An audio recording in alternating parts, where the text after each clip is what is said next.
রহমতময় ঘটনা বলি, রহমতময় ঘটনা বলি। আলহামদুলিল্লাহি রাব্বিল আলামিন ওয়াসসালাতু ওয়াসসালামু আলা সাইয়্যিদিল মুরসালিন আম্মা বা'দু ফাআউযু বিল্লাহি মিনাশ শাইতানির রাজীম বিসমিল্লাহির রহমানির রহিম আসসালাতু ওয়াসসালামু আলাইকা ইয়া রাসূলুল্লাহ ওয়া আলা আলিকা ওয়া আসহাবিকা ইয়া হাবিবাল্লাহ আসসালাতু ওয়াসসালামু আলাইকা ইয়া নবিয়াল্লাহ ওয়া আলা আলিকা ওয়া আসহাবিকা ইয়া নূরাল্লাহ।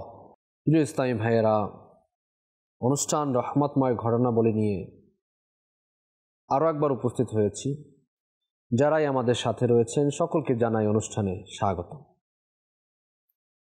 আমরা এই অনুষ্ঠানের মধ্যে আল্লাহ পাকের প্রিয় বান্দাদের আলোচনা করে থাকি, আর আল্লাহ পাকের প্রিয় বান্দাদের আলোচনা করা রহমত নাজিলের মাধ্যম, রহমত পাওয়ার মাধ্যম।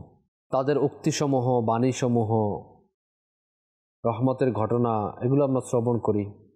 আসুন আমরা নিয়ত করি আল্লাহ তাআলা রাসূল সাল্লাল্লাহু আলাইহি ওয়াসাল্লামের সন্তুষ্টি অর্জন এবং সওয়াব অর্জনের নিয়তে শুরু থেকে শেষ পর্যন্ত অনুষ্ঠান দেখব ইনশাআল্লাহ আযজা ওয়া জাল। শিক্ষণীয় বিষয়বস্তুগুলো নিজে শিখব, অন্যের নিকট পৌঁছে সওয়াবের ভাগিদার হব।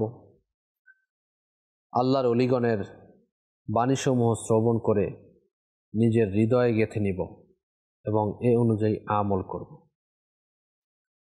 যখনই সল্লু আলাল হাবিব বলা হবে তখন যে কোনো একটি দরুদ শরীফ আমরা পাঠ করে নেব, কেননা দরুদে পাকের অগণিত ফজিলাত এবং বারাকাত রয়েছে। রহমাতুল লিল আলামিন শাফিল মুজনিবিন, আমাদের প্রিয় আকা মাদানী ওয়ালে মুস্তফা হুজুরপুর নূর আল্লাহ তাআলা শেষ নবী সাল্লাল্লাহু তাআলা আলাইহি ওয়া আলিহি ওয়াসাল্লাম ইরশাদ করেছেন, যে ব্যক্তি আমার উপর দৈনিক 50 বার দুরূদ শরীফ পাঠ করবে, কাল কিয়ামতের দিন আমি তার সাথে মুসাফা করব। সুবহানাল্লাহি ওয়া বিহামদিহি।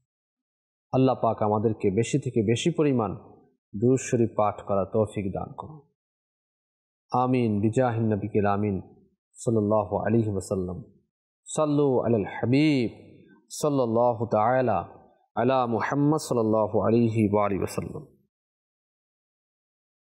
সম্মানিত দর্শক শ্রোতা, আজকের যেই মহান ওলিয়ে কামিল এর আলোচনা এবং বাণী রহমতের ঘটনা শ্রবণ করব, তার নাম আসুন আমরা শুরুতেই জেনে নিই। তিনি হচ্ছেন হযরত সৈয়দনা ইউসুফ বিন হুসাইন রাজি রহমতুল্লাহি তাআলা আলাইহি। তাজকিরাতুল আউলিয়া গ্রন্থের মধ্যেও এই মহান ওলিয়ে কামিলের নাম জায়গা করে নিয়েছে। তিনি রহমতুল্লাহি তাআলা আলাইহি এর আসল নাম হচ্ছে ইউসুফ বিন হুসাইন রাজি এবং উপনাম হচ্ছে ইয়াকুব। তিনি ছিলেন সুফিগণের সরদার এবং সর্বদা কান্নাকাটি করতেন। বলা হয় যে তিনি কোনো কবিতা শুনলে কেঁদে দিতেন। হযরত সাইয়্যিদুনা ইমাম সালামি রহমতুল্লাহ আলাইহি বলেন যে সৈয়দনা ইউসুফ বিন হুসাইন রহমতুল্লাহ আলাইহি তার যুগের ইমাম ছিলেন, যাকে হযরত সৈয়দনা জুন্নুন মিসরি রহমতুল্লাহি তাআলা আলাইহি এর মুরিদগণের মধ্যে গণ্য করা হয়। 304 হিজরিতে তিনি এই ইহজগৎ ত্যাগ করেন। ইন্না লিল্লাহি ওয়া ইন্না ইলাইহি রাজিউন। অনেক ঘটনা রয়েছে তার ব্যাপারে। হযরত সৈয়দনা ইউসুফ বিন হুসাইন রাজি রহমতুল্লাহ আলাইহি অপূর্ব জ্যোতির্ময় এক তরুণ ছিলেন। কিতাবে এমনি বর্ণনা রয়েছে যে আরব মরুভূমির এক জনবসতিপূর্ণ এলাকায় নিজের জন্মভূমি ছেড়ে অচেনা জায়গায় এই কাফেলা সহযাত্রী হিসাবে তিনি এসেছেন। সঙ্গীদের সঙ্গে বসবাস করছেন আরবের একটি গোত্রের বাসভূমিতে। বাতাস যেমন সুগন্ধ ছড়ায়, তার রূপ লাবণ্যের খবরও তেমনি দ্রুত ছড়িয়ে পড়ে সমগ্র এলাকায়। দীর্ঘকায় পৌরুষ দীপ্ত উজ্জ্বল দেহকান্তি যেন আল্লাহ পাকের প্রিয়দর্শী, আল্লাহ তাআলার নবী নয়নরঞ্জন হযরত সৈয়দনা ইউসুফ আলাইহিস সালাম এর রূপ যেন তার মধ্যে শোভা পাচ্ছে। এদিকে ওই এলাকার গোত্রাধিপতির এক কন্যার রূপের খ্যাতিও মানুষের মুখে ঘুরে বেড়ায়। বহু তরুণ হৃদয়ের তিনিও মর্মলোক ছিলেন।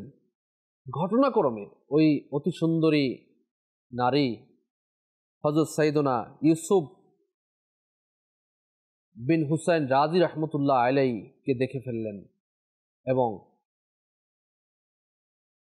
তাকে পাওয়ার জন্য উদ্যত হলেন।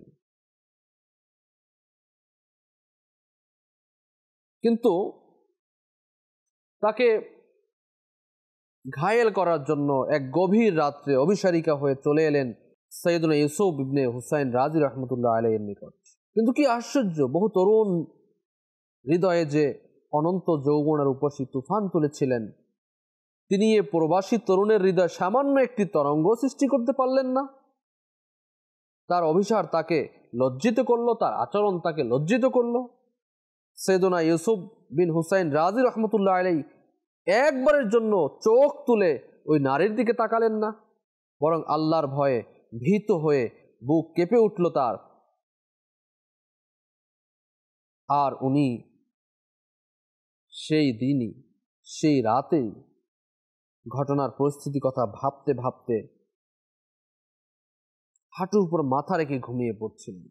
স্বপ্নে দেখলেন চমৎকার একটি জায়গায় উপস্থিত হয়েছেন, অসাধারণ তার প্রাকৃতিক সৌন্দর্য। আরও দেখলেন সবুজ রঙের পোশাক পরিহিত একদল লোক, আবার তাদের মধ্যে রয়েছেন আশ্চর্য সুন্দর একজন মানুষ। আভিজাতিক অস্তিত্ব নিয়ে বসে রয়েছেন এক অমূল্য আসনে। পুলক চঞ্চল বিস্ময়ে তিনি ওই সুপুরুষ ও তার দল বলের পরিচয় জিজ্ঞেস করলেন। একজন উত্তর দিলেন, তারা আল্লাহ তাআলার ফেরেশতা, আর ভুবন বোলানোর রূপ নিয়ে যিনি বসে আছেন তিনি হলেন হযরত সাইয়েদনা ইউসুফ আলাইহিস সালাম। তিনি আরও বললেন, ইউসুফ রাজি রহমতুল্লাহ আলাইহির সঙ্গে মোলাকাতের উদ্দেশ্যে তারা সেখানে সমবেত হয়েছে। ইউসুফ রাজি রহমতুল্লাহ খুব লজ্জা পেলেন। তার মতো সামান্য একজন মানুষের সঙ্গে সাক্ষাতের জন্য ইউসুফ আলাইহিস সালাম চলে আসছেন। আল্লাহু আকবার, আল্লাহু আকবার। তিনি কান্না থামাতে পারলেন না, খুব কান্না এলো তার। তিনি এসব ভাবছেন, হঠাৎ মহিমান্বিত নবী ইউসুফ আলাইহিস সালাম আসন ছেড়ে উঠে এসে তার সঙ্গে আলিঙ্গন করলেন, তাকে বুকে জড়িয়ে ধরলেন। তারপর তরুণকে নিয়ে ওই ইউসুফ রাজি রহমতুল্লাহ আলাইহিকে নিয়ে তার পাশের আসনে বসিয়ে দিলেন। তখন আনত মুখে অনুচ্চ স্বরে তিনি বললেন, হে আল্লাহ রসুল, হে আল্লাহ নবী, আপনি আমার মতো অতি তুচ্ছ এক অধমকে এত বেশি সম্মান প্রদর্শন করছেন কেন? আমি কিছুই বুঝতে পারছি না। তখন ইউসুফ আলাইহিস সালাম বললেন, রূপমুগ্ধা সেই অভিসারিকাকে আপনি প্রশ্রয় দেননি, সেই নারীকে আপনি প্রশ্রয় দেননি। পাপের ছোবল থেকে আত্মরক্ষার উদ্দেশ্যে আপনি দৌড়ে পালিয়ে গিয়েছিলেন। আল্লাহ পাক স্বয়ং এই দৃশ্য প্রত্যক্ষ করে সমস্ত ফেরেশতা আমাকে ডেকে বললেন, জুলাইখা যেমন নির্জন কক্ষে আপনাকে পাপ পথে আহ্বান করছিল আর আপনি ছুটে পালিয়ে আত্মরক্ষা করেছিলেন, তেমনি আপনার নামের আরেক ইউসুফ আরবের এক আমির কন্যার প্রেম নিবেদন উপেক্ষা করে আমাকে খুব বেশি খুশি করেছে, আমাকে রাজি করেছে। অতএব আপনি ফেরেশতা সহ তার কাছে গিয়ে তাকে আমার প্রিয় সাধকদের অন্তর্ভুক্ত করার সুসংবাদ দান করুন। সুবহানাল্লাহ। আর তাকে একথাও জানিয়ে দিন যে সে যেন একালের শ্রেষ্ঠ তাপস যুন্নুন মিসরি রহমতুল্লাহি তাআলা আলাইহির দরবার হাজির হয়ে তার কাছে দীক্ষা গ্রহণ করে। সুবহানাল্লাহ। আল্লাহ। বলা বাহুল্য, এমন জান্নাতি স্বপ্ন দর্শনের পরে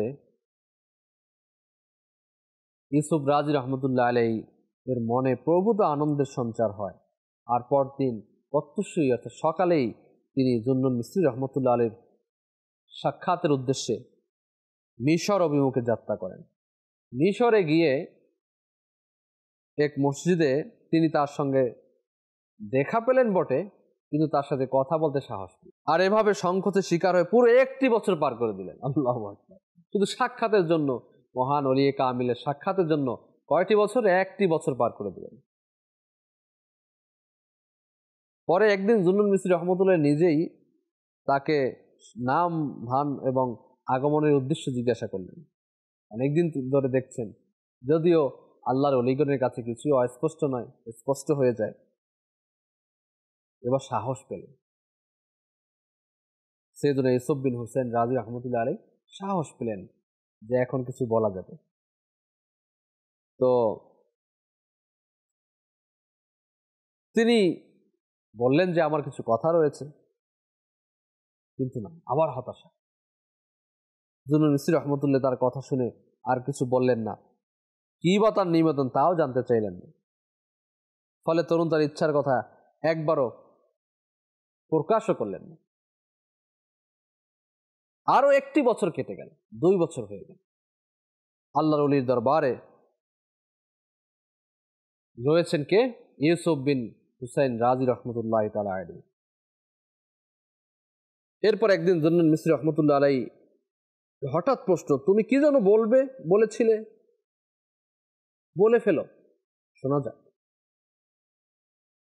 প্রচুর সাহস নিয়ে সৈয়দনা ইউসুফ বিন হুসাইন রাজি রহমতুল্লাহ তাআলা আলাইহি এর দরবারে আরজ করেন, আমি আপনার দরবারে ইসমে আজম শেখার জন্য এসেছি। কিন্তু এবারও সেই শীতলতা। সৈয়দনা জুনুন মিসরি রহমতুল্লাহ আলাইহি আবারও চুপ করে গেলেন, না কিছুই বললেন না। এভাবে আরো 1 বছর অতিবাহিত হয়ে গেল। তারপর হঠাৎ একদিন আল্লাহর মহান ওলি জুনুন মিসরি রহমতুল্লাহ তাআলা আলাইহি তরুণের হাতে মুখ আটকিয়ে কাঠের একটি কৌটা দিয়ে বললেন, নীল নদের ওপারে অমুক জায়গায় একজন লোক রয়েছে, তাকে এটা দিয়ে এসো, আর সে যা বলে তা মনে রেখো। কাঠের কৌটা নিয়ে সৈয়দনা ইউসুফ বিন হুসাইন রাজি রহমতুল্লাহ আলাইহি চললেন, আর মনের মধ্যে শুধু এই চিন্তা আসছে, এই কাঠের কৌটার ভিতরে কি রয়েছে, কি জন্য নাড়াচাড়া করছে, কি রয়েছে, এত নাড়াচাড়া কেন করছে। প্রবল কৌতূহল দমন করতে না পেরে তিনি কৌটার মুখ খুলে যেই দেখতে যাবেন, অমনি ওই কৌটার ভেতর থেকে একটি ছোট্ট ইঁদুর লাফ দিয়ে বেরিয়ে গেল। বড় বেকুব বনে গেলেন, আফসোস হলো যে আমি কি করলাম। এখন এই খালি কৌটা নিয়ে আমি নীল নদের কাছে যাব, সেই বুজুর্গের নিকট, না আমি ফেরত যাব জুনুন মিসরি রহমতুল্লাহ আলাইহির কাছে। উনি চিন্তিত হয়ে গেলেন, চিন্তায় পড়ে গেলেন। অনেক ভেবে চিন্তে তিনি ওই লোকটির কাছে, বুজুর্গ রহমতুল্লাহর কাছে গেলেন, নীল নদের তীরে যিনি ছিলেন। তাকে কিছু বলার আগেই তিনি বলে ফেললেন, তুমি হযরত জুনুন মিসরি রহমতুল্লাহ আলাইহির কাছে ইসমে আজম শিখতে এসেছিলে। তরুণ সঙ্গে সঙ্গে বলল, জি হুজুর, আপনি ঠিকই ধরেছেন। তিনি বললেন, তিনি হয়তো তোমাকে একটু অন্যমনস্ক পেয়েছেন, এই মনে করে ওই ইঁদুরটি তোমার হাতে দিয়ে থাকবেন, আর তুমি সামান্য একটা ইঁদুর ধরে রাখতে পারলে না, কি করে তুমি সেই মহান ইসমে আজমের নাম বুকে ধারণ করবে। সৈয়দনা ইউসুফ বিন হুসাইন রাজি রহমতুল্লাহ আলাইহি সত্যি বড় লজ্জিত হয়ে জুনুন মিসরি রহমতুল্লাহ আলাইহির কাছে ফিরে এলেন। তিনি সবই জানতেন, কেননা আল্লাহ তাআলার ওলির যারা হয়ে থাকেন তাদেরকে আল্লাহ তাআলা কাশফ দান করে থাকেন, বান্দার দিলের খবর জ্ঞাত করে থাকেন। কে করে থাকেন? মহান রব তাআলা করে থাকেন। বান্দার তো এখতিয়ার নেই, বান্দার তো কোনো ক্ষমতা নেই। এই ক্ষমতা দেনেওয়ালা মহান রব তাআলা নবী পাক সাল্লাল্লাহু আলাইহি সাল্লামের ওসিলাতে আল্লাহ পাকের ওলিদেরকে আল্লাহ তাআলা দান করে থাকেন। সুবহানাল্লাহি বিহামদিহি, আল্লাহু আকবার, আল্লাহু আকবার। তো জুনুন মিসরি রহমতুল্লাহ বললেন, তোমাকে ইসমে আজম শেখাবার ব্যাপারে পরপর 7 বার আল্লাহ পাকের কাছে অনুমতি চেয়েছি, পাইনি। শেষে এই পরীক্ষা করার অনুমতি পেলাম। পরীক্ষায় বোঝা গেল এ ব্যাপারে তিনি আমাকে অনুমতি কেন দেননি। এখন তুমি দেশে ফিরে যাও, পরে সময় মতো আবার এসো। মর্মাহত, বিষণ্ণ সৈয়দনা ইউসুফ বিন হুসাইন রাজি রহমতুল্লাহ আলাইহি কাতর কণ্ঠে প্রার্থনা জানালেন, বিদায় বেলায় আমাকে কিছু উপদেশ দিন হুজুর। জুনুন মিসরি রহমতুল্লাহ আলাইহি তার প্রার্থনা মঞ্জুর করলেন, তাকে 3টি উপদেশ দিলেন। তিন শ্রেণীর তিনটি উপদেশ, উত্তম, মধ্যম এবং এর চেয়ে একটু ছোট, ফার্স্ট, সেকেন্ড, থার্ড, তিনটা উপদেশ দিলেন। প্রথম উপদেশটি হলো, ইলিম কালাম যা শিখেছ সব মন থেকে মুছে ফেলতে হবে, নিজেকে সম্পূর্ণ অজ্ঞ বা মূর্খ বলে মনে করতে হবে, তাহলে তার মধ্যে যে যবনিকা রয়েছে তা দূর হয়ে যাবে। দ্বিতীয় নাম্বার উপদেশ, তিনি তার দীক্ষাগুরুকে ভুলে যাবেন। কারো কাছে কখনো বলবেন না যে আমার পীর অমুক বা তিনি আমাকে কথা বলেছেন, কেননা এ ধরনের কথাবার্তার মধ্যেও আত্মগৌরব বা অহমিকা প্রচার করা হয়। তিন নাম্বার উপদেশ, মানুষকে আল্লাহর দিকে ও হিদায়াতের পথে ডাক দিতে হবে। সৈয়দনা ইউসুফ বিন হুসেন রাজি রহমতুল্লাহ আলী ক্ষমা প্রার্থী হয়ে জুন্নুন মিসরি রহমতুল্লাহ আলী দরবারে আরজ করলেন যে প্রথম উপদেশটি পালন করতে পারবো না, আর দ্বিতীয় উপদেশটিও তার পক্ষে অনুসরণ করা সম্ভব নয়। অবশ্য আল্লাহর ইচ্ছা হলে তৃতীয়টি তিনি অবশ্যই পালন করবেন। জুন্নুন মিসরি রহমতুল্লাহ বললেন, এর মধ্যেও শর্ত রয়েছে। আল্লাহর রাস্তায় যে ডাকবেন, ওয়াজ নসিহত করবেন, তার মধ্যেও তিনি শর্ত জুড়ে দিলেন। কি শর্ত? এ কাজে নিজের বা শ্রোতাদের প্রতি তোষণ নীতি চলবে না, কোনো পার্থিব উদ্দেশ্য নিয়ে করা যাবে না, কেবলমাত্র আল্লাহ সন্তুষ্টির জন্যই ওয়াজ নসিহত করতে হবে। এসব রাজি রহমতুল্লাহ তাআলা আলাইহি বললেন যে এ নির্দেশ অবশ্যই মেনে চলবেন। এ কথা বলে তিনি নিজের দেশে ফিরে গেলেন। আর তার পীর মুর্শিদ জুন্নুন মিসরি রহমতুল্লাহ আলাইহি এর নির্দেশ মতো তিনি ইলমে মারিফাতের প্রচার শুরু করলেন। ভাবে করে তিনি প্রচার প্রসিদ্ধি লাভ করলেন এবং আস্তে আস্তে করে অনেক বড় আরিফ বিল্লাহে পরিণত হয়েছেন, যা আমরা ইতিপূর্বে শুনেছি। ওনার অনেকগুলো বাণী রয়েছে, অনেকগুলো বাণী রয়েছে এবং আমরা এই যে ওনার জীবনী থেকে কিছু শ্রবণ করলাম, নিঃসন্দেহের মধ্যে অনেকগুলো শিক্ষণীয় বিষয়বস্তু আমাদের জন্য রয়েছে। যারা বুদ্ধিমান তারা হয়তো নোট করে করে এই উপদেশ বাণীগুলো এ থেকে শিক্ষা অর্জন করে নিন। হযরত সৈয়দনা ইউসুফ বিন হুসেন রাজি রহমতুল্লাহ আলাইহি বলেন, মারেফতপন্থী সুফি সাধকগণের পক্ষে পরিবার পরিজন বড় বিপজ্জনক। আল্লাহ পাকের একাগ্র ধ্যানই মানুষকে আল্লাহ ছাড়া অন্য কিছু ভুলিয়ে দেয়। আল্লাহ পাকের ধ্যান করাই মানুষকে অনেক কিছু ভুলিয়ে দেয়। বন্ধুর স্মরণে যে বাধা সৃষ্টি করে তার থেকে দূরে থাকাই হলো প্রকৃত বন্ধুত্ব ও প্রেমের লক্ষণ। গোপন প্রেম ও গোপন সাধনা দুটি সাধুতা ও সততার নিদর্শন।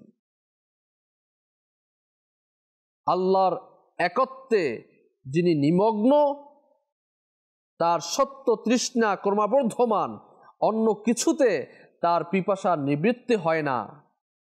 কেননা যিনি সত্যের পিয়াসী, একমাত্র আল্লাহকে পাওয়ার মধ্যেই তার তৃষ্ণা দূর হয়।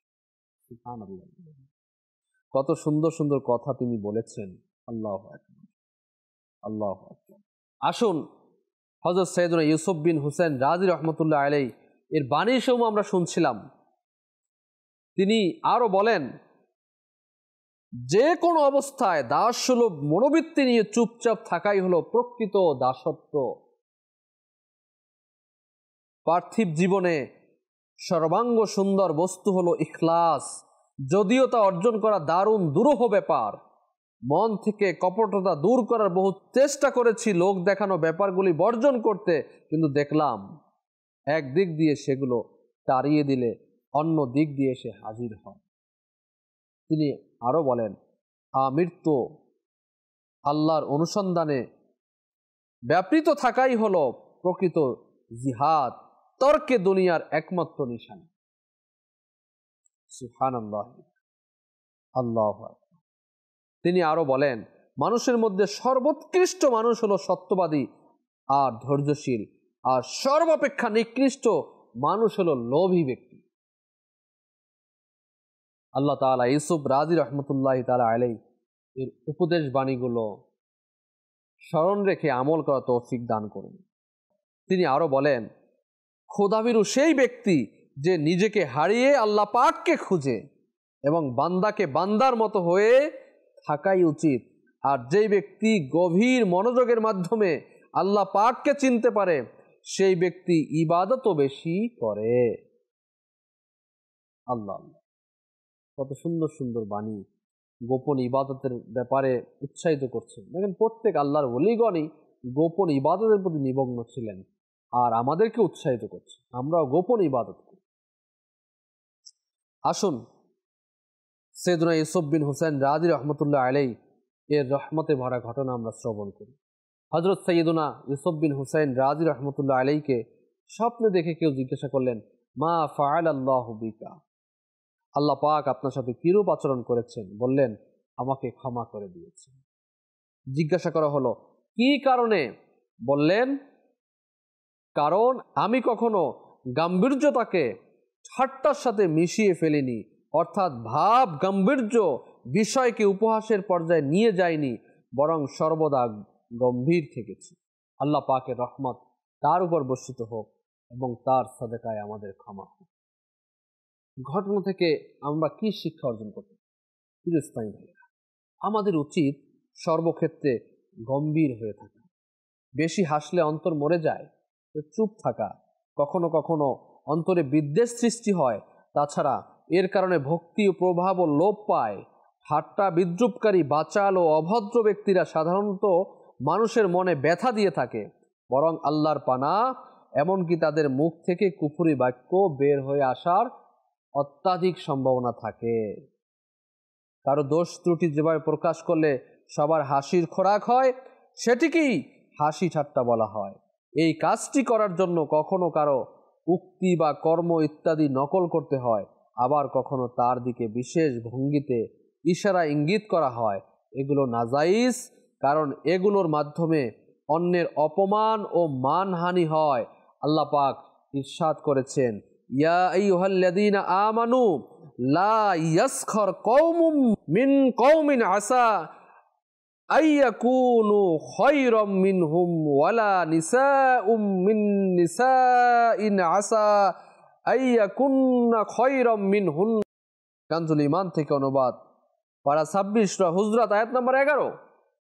হে ঈমানদারগণ, না পুরুষ পুরুষদেরকে বিদ্রুপ করবে, এটা বিচিত্র নয় যে তারা ওই বিদ্রুপকারীদের চেয়ে উত্তম হবে, এবং না নারীগণ নারীদেরকে বিদ্রুপ করবে, এটাও বিচিত্র নয় যে তারা এই বিদ্রুপকারিণীদের অপেক্ষা উত্তম হবে। দর্শক শ্রোতা, অনেকগুলো বিষয় আজকে শ্রবণ করেছি। আল্লাহ পাক আমাদেরকে এই বিষয়গুলোর প্রতি আমল করা তৌফিক দান করুন। আল্লাহ পাকের মহান ওলিয়ে কামিলগণ, প্রিয় বান্দাগণের পদাঙ্ক অনুসরণ করা তৌফিক দান করুন। রহমতময় ঘটনাবলীর পর্যায়ক্রমে আমরা শ্রবণ করছি, সাথেই থাকুন, দেখতে থাকুন মাদানী চ্যানেল বাংলা। আজ এই পর্যন্তই। আগামী পর্বে আমরা অন্য কোনো মহান ওলিয়ে কামিলের ঘটনাবলী নিয়ে, রহমতের ঘটনা নিয়ে উপস্থিত হব। ততক্ষণ সাথেই থাকুন, দেখতে থাকুন মাদানী চ্যানেল বাংলা। সাল্লু আলাল হাবিব সাল্লাল্লাহু তাআলা আলা মুহাম্মদ সাল্লাল্লাহু তাআলা আলাইহি ওয়া আলিহি। রহমতময় ঘটনা বলি, রহমতময় ঘটনা বলি।